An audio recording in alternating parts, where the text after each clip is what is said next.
Negeri makmur, rakyat sejahtera, ekonomi teguh, sosial terjaga. Itulah tunjang negara yang berjaya. Bismillahirrahmanirrahim. Assalamualaikum warahmatullahi wabarakatuh. Salam apresiasi, salam Malaysia Madani dan salam belia pewaris bangsa. Yang dihormati barisan panel hakim yang arif lagi bijaksana, yang adil lagi saksama serta para hadirin di alam maya, dengarkan pidato saya. Moga-moga terangsang minda. Tatkala mentari terbit di ufuk timur, menyembah sinar emas ke seluruh buana, begitu jua sebuah negara yang makmur, ekonominya teguh, rakyatnya sejahtera. Hadirin sekalian, ketahuilah bahawa sesebuah tamadun tidak akan berdiri megah andai tiada tunjang yang kukuh. Sesebuah negeri tidak akan makmur andai tiada kesejahteraan yang menaungi rakyatnya. Maka, dalam lembaran sejarah dan kearifan bangsa telah terbukti bahawa kemakmuran ekonomi dan kesejahteraan sosial ibarat dua paksi yang berputar serentak menjadi nadi kemajuan sesebuah negara. Bertitah Sultan Alauddin Rayat Shah, negeri yang adil, rakyat sejahtera, ekonomi yang makmur, negara pun terpelihara. Maka dalam pidato ini, saya akan mengungkapkan betapa eratnya hubungan antara kemakmuran ekonomi dan kesejahteraan sosial serta bagaimana kedua-duanya menjadi tunjang kejayaan sesebuah pertiwi.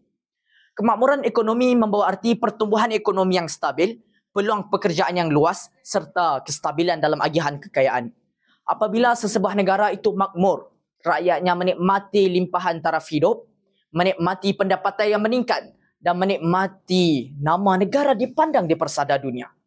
Sesebuah negara yang ekonominya semakin berkembang dapat menerima sistem pendidikan yang berkualiti, sistem kesihatan yang mantap dan dapat dibina infrastruktur yang moden demi rakyatnya. Namun, tanpa kesejahteraan sosial, kemakmuran ekonomi tidak membawa apa-apa arti. Kesejahteraan sosial dari segi adil dalam agihan kekayaan, keharmonian antara kaum serta kestabilan politik dan keamanan dalam negara. Jika jurang antara si kaya dan si miskin semakin melebar, jika wujud penindasan terhadap golongan yang lemah, maka itu merupakan salah satu ciri-ciri negara yang berada di hujung tanduk. Hadirin sekalian, tatkala bicara menyentuh soal ekonomi, tidak kita mesti menyorot peranannya dalam menyuburkan sektor-sektor asas negara seperti sektor pendidikan, sektor kesihatan dan sektor keselamatan. Tiga tiang utama buat kesejahteraan rakyat dan kedaulatan negara. Pertama, sektor pendidikan. Sebuah negara yang ekonominya makmur mampu menyalurkan peruntukan yang besar untuk sistem pendidikan.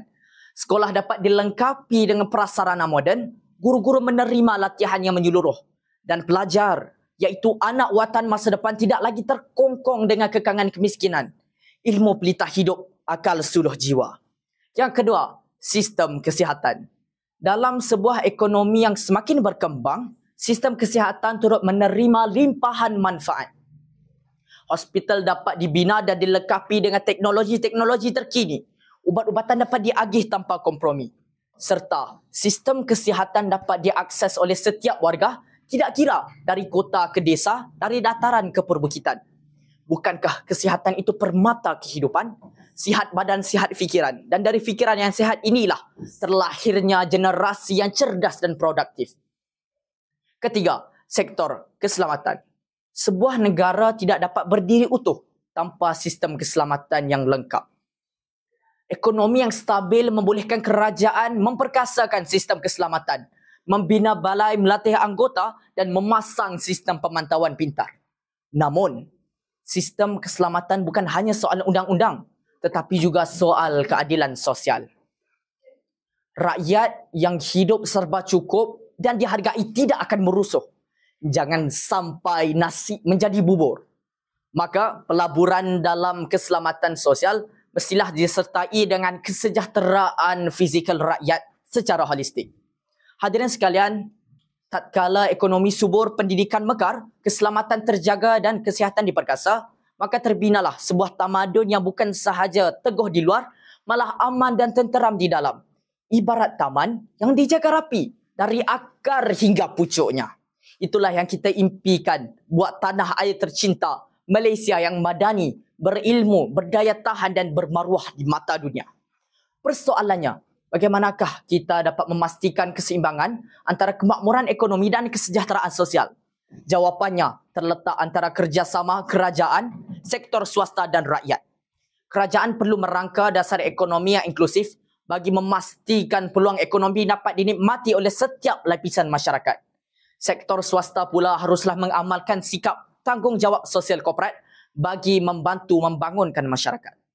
Manakala rakyat sebagai tunjang utama sesebuah negara mestilah bersikap proaktif dalam memajukan diri dari segi pendidikan, kemahiran dan mestilah bersikap bertanggungjawab dalam memajukan sesebuah negara. Bulat air kerana pembentung, bulat manusia kerana muafakat.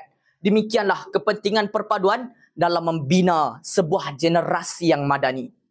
Oleh itu, marilah sama-sama kita berganding bahu mengukuhkan ekonomi sambil memastikan kesejahteraan sosial terus terjaga. Negara yang maju bukan sekadar kaya dengan hasilnya, malah makmur dengan kesejahteraan sosial rakyat yang lebih harmoni, berpendidikan dan bermaruah.